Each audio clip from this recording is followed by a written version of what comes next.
Let's move ahead. Here we are making a dragonfly. Starting with the eyes of the dragonfly, we will proceed towards the body. Then we will draw the long wings as you can see, and it's done.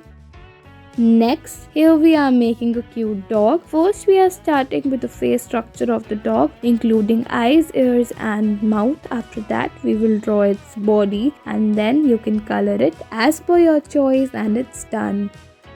Let's move ahead. Here we are making a small bat. First we're gonna draw the face of the bat, including eyes, nose and teeth. Then we will draw the ears and then we will move ahead to body, including the wings, and it's done.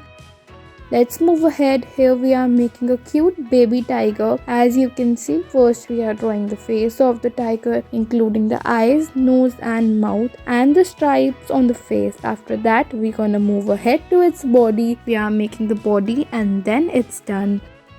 Let's move ahead to our next drawing. Here we are drawing a fish. For this, you need to make 3-4 times and then joining them like this to make our beautiful fish. After that, complete the drawing by making a fin and color it as per you want.